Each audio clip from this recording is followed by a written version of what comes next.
In the world of hockey, there are heroes and there are legends who are idolized for their love and passion of the game. But then, there was Gilles Gratton, a man who defied the norms and challenged the very roots of the sport. Gilles had the talent to be mentioned in the same breath as the greats like Ken Dryden or Patrick Waugh, but his disdain for the game made him a polarizing figure. This is the captivating story of a goaltender who hated hockey and the tumultuous journey that he ensued. Gilles was born in LaSalle, Quebec on July 28, 1952.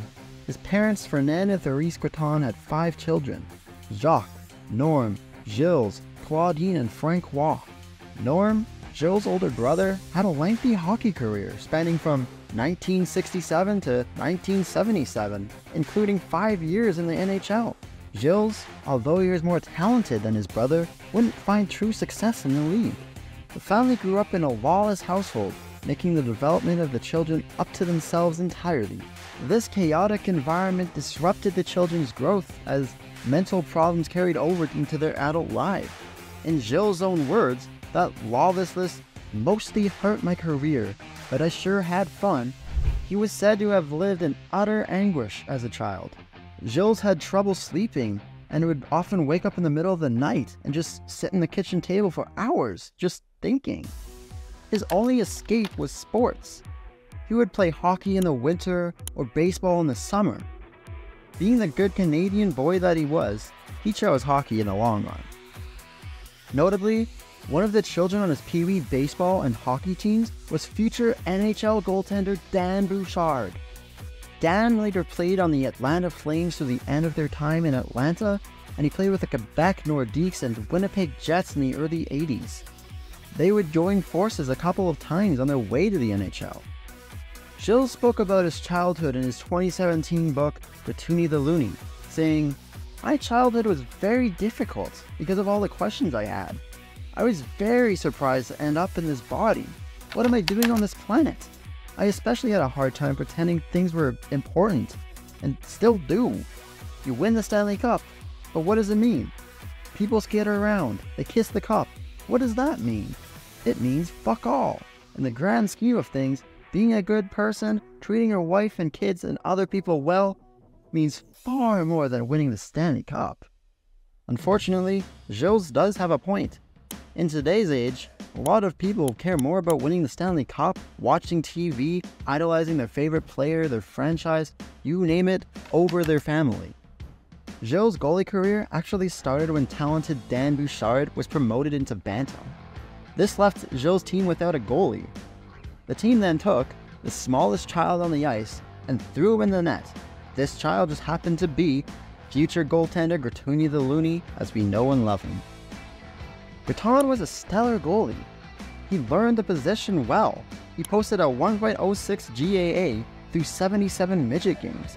He showed amazing skill for a young player with such a small stature. Gratton loved hockey. This was until Junior B, when he played in LaSalle and had 2 major concussions that sent him to the hospital. This head trauma completely changed the game of hockey for Gilles. He never again loved the sport. Even though he became prosperous financially, he never again would return the love of the game. Gilles intended to quit hockey completely after just playing 8 games in his Junior B league. Gilles expected no team to pick him up after having such a short stunt in the juniors. But he was then shocked to receive an offer to play goalie for the Oshawa Generals of the OHA in 1969. Gilles once stated, "I thought I was in way over my head going to Oshawa, because I felt so weak. But Dan Bouchard trained me and encouraged me. He got me into shape. He was such a positive guy. So it grew on me that maybe I could do it." Dan had been playing in net with the QMJHL Blackhawks, and he learned muscle stretching exercises from his sister Sylvia, who is a figure skater. Dan and Gilles then worked hard together to become the best they could be, using positive reinforcement and everything they already knew to increase reflexes and get back into professional hockey shape. After working really hard, Gratton won a spot in the Oshawa Generals in 1969, but that first season, was not really a good one for him. He let in an average of 4.96 goals against per game, and he only played 26 games. That was not the only reason he was such a bust. He didn't have any respect for the coach, Doug Williams. Gratton went as far as saying he didn't know piss all about hockey. That almost signed the end for the loony in Oshawa. Gratton couldn't quit though. He was 18 and almost playing in the NHL, every Canadian child's dream. He came back the next season and had way more playing time, this time playing 47 games. Unfortunately, the team finished in 9th place out of 10 with a goals against average of 5. When asked about that season in particular, he said he was already losing interest in hockey by age 19. He was more interested in his girlfriend Marion, who would later become known as Miss Oshawa, than he was the game of hockey. He said, "I honestly don't know why the Generals stuck with me, why they kept their faith in me. That second year in Oshawa, I was just terrible, and the team wasn't much better." Gratton's last year in Oshawa was the next year, and this is when Gratton made his mark. There was a new coach in town, and there was a new general manager, Gus Bardner. This man knew how to get the best out of everybody, according to Gilles' teammate, Mark Amato. The result made all the difference in the world. Under the new coach, the team made the 2nd place in the league. Gratton's performance that year also helped him achieve the OHA All-Star selection, dropping his goals against average to 3.55. Gratton was drafted by the Buffalo Sabres in 1972, but famously, Gilles mocked the offer of $5,000 signing bonus and $8,000 to play that first year. Gratton was quoted as saying he could make more money playing in his band. But there was another option. The upstart WHA had held their draft the same year, and Gratton was selected by the Oilers, who then promptly traded him away right away to Ottawa. The Nationals in Ottawa offered Gratton a $20,000 signing bonus and $25,000 for the first year alone. Then they offered him $30,000 for the second year. "Quote unquote, do the math," Gratton wrote in his book. "That was $75,000 for 2 years. I had no money. I was broke and out of junior hockey. It was a no-brainer." So Gratton stayed in the game and the legend of Gilles Gratton began. Through all of this effort that he put into hockey and all of the money that he now made as a professional hockey player, he still hated hockey. He didn't enjoy getting into shape. He didn't enjoy the game. He simply did what he had to do. He even tried things like hypnosis to trick his mind into enjoying hockey, but nothing worked. Gilles found himself working under Billy Harris, the coach of the Ottawa Nationals. Gilles figured that he wouldn't be playing very many games due to the caliber of goaltending in front of him, but Les was old, and he got injured after the team's first game, and then Gratton became the main goalie for the remainder of the season. Gratton famously said, "Fuck, I'm up," when he heard of this news. Gavin Kirk, one of the centers, tried to encourage him, but Gratton didn't think this would work. He didn't think they would win another game. He did in fact win another game. In fact, he won 25 out of 50 and tying 3 more in his first season. Gratton credited Binkley for his calming presence, saying, "Les was a calming influence and never seemed to be nervous. He was a little like Gordie Howe, one of those guys who has a dry sense of humor. He was always making jokes, but not laughing, keeping a straight face." Nearing the end of the season in 1973, Gratton would stand on his head, winning 12 of 13 games, pulling the Nationals from the basement of the WHA to playoff position. The young phenom was a huge reason why the team made it to the playoffs. The media started comparing him to all-star goalie Ken Dryden. During this stint, his teammates noticed some eccentricities.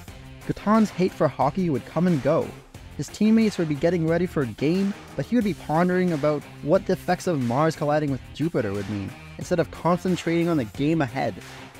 But in the 1972-73 season, Gratton would be spending most of his time at the rink. When he wasn't at the rink, he would still be playing hockey in the streets with kids from his area. One day, he even asked the equipment manager if he could have about a dozen sticks for the kids to play hockey with him. Then the equipment manager told him that only if he streaked would he give him the sticks. So, if you don't know what streaking is, it's when you run in a public place without clothing on. Gratton, having such little inhibition, actually did this. He went to an ODR with only skates and a mask, and he actually skated a couple of laps without any clothes. At least he got the sticks for the kids to play hockey with him. Doing so, he also started the bad reputation, and this wouldn't be the only time he had appeared naked in his career either. When the team moved from Ottawa and renamed themselves as the Toros, Gratton's life shifted. In 1973 to 74, the Toronto Toros and Buffalo Sabres were in a bidding war over Gratton, and Gratton would eventually sign with the Toros for $101,000 a year, plus a $100,000 signing bonus. Also included in this deal was a Porsche 911. While sitting on the bench during the 1974 Summit Series between Canada and Russia, the despairing feeling that would keep him awake as a child returned. He would get out of it, and that despair would cause the downturn of his career. He wrote of this by saying, "Here I was with a Porsche, $100,000 salary a year, and I sat in the car at the end of every single game. All the pretending of caring about the game just disappeared. The anguish was back, and he had a breakdown." The team then referred to the only doctor they had at the time, which was a dentist, who had never cut his teeth, on offering psychological help. Although making good money to play hockey, Gratton made statements to the media that he was paid too much. He also revealed his great disdain for playing hockey. His most extensive statement was, "My ambition is to never work. That's what hockey gives me. I'll play until I stack up enough money to float for the rest of my life. Then I'm gone, man. Gone. I'm a specialist out of nowhere. I have no and want no responsibility. Hockey gives me free time and lots of money, but I hate it. I like to win, I admit that, but I hate the pain and I hate the stupidity. The last 2 years, I felt like I should have said to hell with it and go back home to Montreal. Sometimes I think, why am I in this rink getting pucks thrown at me when I could be home enjoying life? And I can't answer the question, you know?" Eventually, Gratton refused to play the game. During the playoffs, Gratton's coach asked him to suit up for a game, to which Gratton responded, "Fuck off." He then wandered off to a local tavern and drank the night away. After the team was eliminated in the playoffs, Gratton skipped the team photo and hopped onto a plane to Florida. These actions caused the Toronto Toros to sue Gratton for the $100,000 signing bonus and the Porsche. This ended his contract and his time in Toronto. In '75, Gilles Gratton had another shot at the league. The Sabres, who drafted Gratton a few years prior, sold their rights to him to the St. Louis Blues. The Blues subsequently signed him to a 6-year contract at $90,000 a season. Upon going to meet them on draft day in Montreal, Gilles ran into an old friend, Gary Young, who asked him about how he felt joining the Blues, to which Gilles responded, "I don't give a fuck as long as they pay me. Fucking hockey, I hate it." Gary Young just happened to be the new head coach of the St. Louis Blues, and therefore his new bench boss. They didn't do too well after that. Gratton played 4 games for the Blues, posting a .202 record, but he faked an injury on 3 of those games and was unable to finish them. Then later, he skated off the ice in the middle of a game, and the backup goalie had to go in cold and was shelled for 8 goals against. Gratton tried to return to Toros, but the Blues resented him for abandoning him in their playoffs in 1975. The Blues retaliated by retaining his rights and not releasing him to another team. It seemed like Gratton's career was dead in the water yet again. Gratton, being a lucky son of a gun, received another benefit of the doubt when the New York Rangers picked him up in 1970. Elite caliber goaltenders were hard to find, and in the eyes of the hockey world nowadays, everybody calls them weird anyways. So the New York Rangers decided, let's reach out to an out-of-shape goaltender in Gratton and offered him a 3-year contract. Even though he wasn't in game shape, Gratton made the team as the backup goaltender to John Davidson. The lifeline thrown to Gratton wasn't helpful, as he hadn't been able to solve his internal issues. Gratton self-medicated with daily drugs and alcohol, but he never hit rock bottom during his time in New York. When asked to suit up and start a game, Gratton would often make up excuses to avoid being put in net. His colorful excuses never seemed to get more creative, as he would use astrology to avoid games, one of which he couldn't play in because the moon wasn't in the right alignment with the sun. He would use excuses to simply play with the coach's mind, in Gratton's own words. John Ferguson retaliated to his antics by blasting Gratton in the media by saying his play was just not NHL caliber. While with the Rangers, Gratton started with the most iconic headgear a goalie has ever worn, the lion mask. He talked to Greg Harrison, who made masks for goalies Jim Rutherford and Doug Fabel on Friday night. And by Saturday night, he made the mask and was already on the plane to Gratton. On Sunday night, Gratton wore it, and by the following week, he was already on Time magazine wearing the mask. Gratton shared a page with the iconic queen. The crowd went, "Ooh," Gratton recalled. The referees didn't start the game. They all came down to see my mask, referees and players. It was neat. We won the game 5-2, and it might have been the best $300 I ever spent. My mask was a hit, and the newspapers and TV stations in each city wanted to talk to me about it. Truthfully, it was one of the few highlights of that season with the Rangers.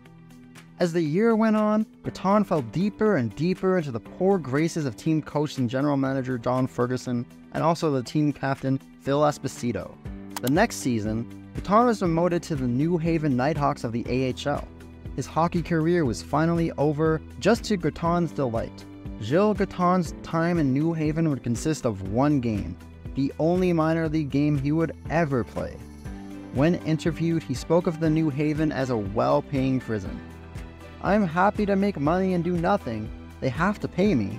He was then suspended for saying that, of course, and New York eventually bought out his contract. He was just 25 years old when he exited hockey, but that just wasn't fast enough for him.